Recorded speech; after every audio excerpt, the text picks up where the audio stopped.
Hello again, this is Dr. Auger Scott Olson coming to you from a new part of Deerfield since our last video. Once again today we're targeting rainbow trout, splake, and perch. We're on the western side of the lake today, filling up some of the flats here, see if we can find any of the fish around here.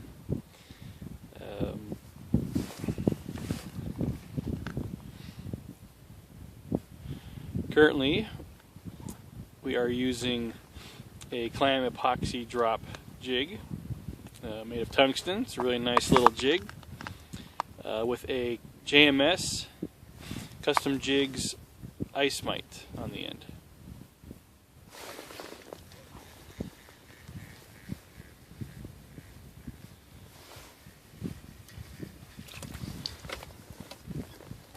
And the first one for the day is a splake.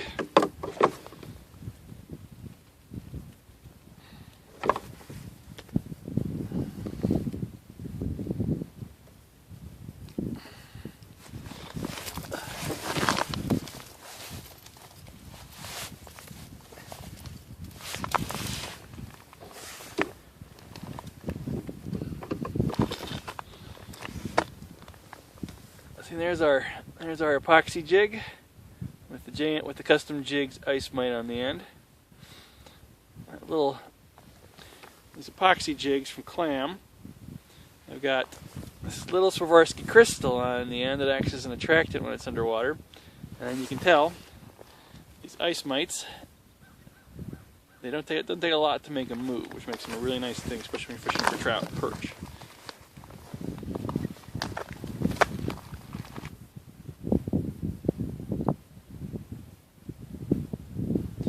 There's a lot of different lines out there as far as what people like to use from their fishing when they're fishing through the ice. I myself like to use a fluorocarbon line on my ultralight and light rods when I'm jigging for perch and trout here in the hills. I like Northland's Bionic Fluoroclear line. I think it's got the best combination of strength, invisibility, and knot strength as well. And it's hard to see in the water, which in the clear waters here in the hills is a real nice feature. But then again, there's a lot of different lines out there, and you can kind of pick and choose what you want. Personally, I just like the Northland stuff. I think it's a good quality line.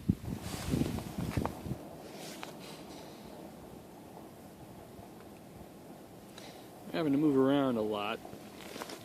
The perch just kind of swing through and get a couple here and there, and then you don't get any for a while.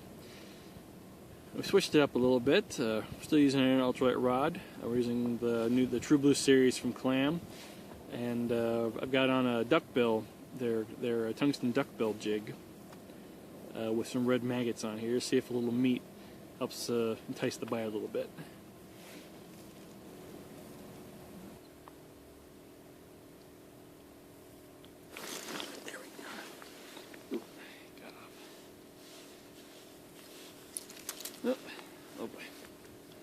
Oh boy. One thing you can always find up there in Deerfield, once you get a little bit shallower like I am now, you can always find the little rock passes. Not the smallest one I've caught this year, but right up there. See, the nice thing about the duckbill, that when it's swimming, it actually goes in a circle because of that bent shape that it's got. So it looks like it's actually swimming underwater, which is kind of a nice feature that these duckbills have from Clam.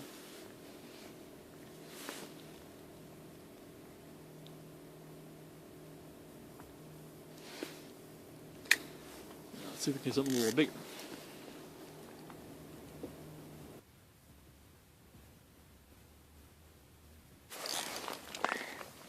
There we go. Duckbill strikes again. Hey.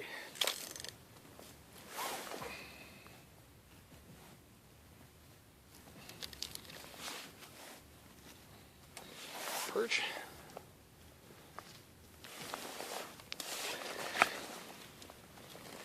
Yeah, the motion of that duckbill.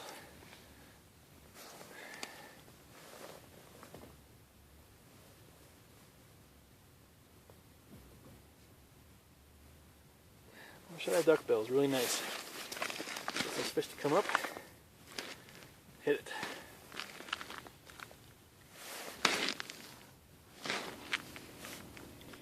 And if you noticed here in the past, in my past videos, how I don't really keep hardly any fish. And that's a choice that I make. I'm fishing for fun. You know, that's the important thing to me. It's just getting outside, enjoying the weather even when it's cold, and just catching some fish, regardless of the species or the size. But as you see, I don't keep a lot of fish. I like to practice. So a lot of guys practice selective harvest, and that's just where you only keep certain types of fish as far as the size goes. You can keep a lot of guys will keep the smaller ones, the good eaters. As far as like perch, that's like your 7 to 9 inch fish. Occasionally 10 inch. They'll eat those, but the bigger ones like the 12s, the 13s, the 11s. A lot of guys will let those go because those ones have the strongest genes, and it's a choice to put them back in the water and to practice selective harvest. There's a really great organization out there called Recycled Fish that really preaches this. No one's going to tell you whether to keep a fish or not keep a fish. It's totally up to you. But if you choose to keep the smaller fish, let the biggest ones go. You're going to keep the pool of fish down there strong. The strongest ones are the ones that you're going to be putting back into there. So those are what's going to keep going into the next generation of fish. Are those same traits? So that's why I think it's important to practice selective harvest. But you do what you want. Nobody's going to tell you whether or not to keep a fish or not.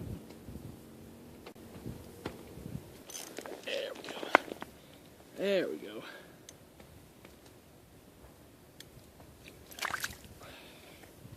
Another perch. On a tougher bite like this, when you're trying to find them, when you catch something, even the smaller perch, it's still nice.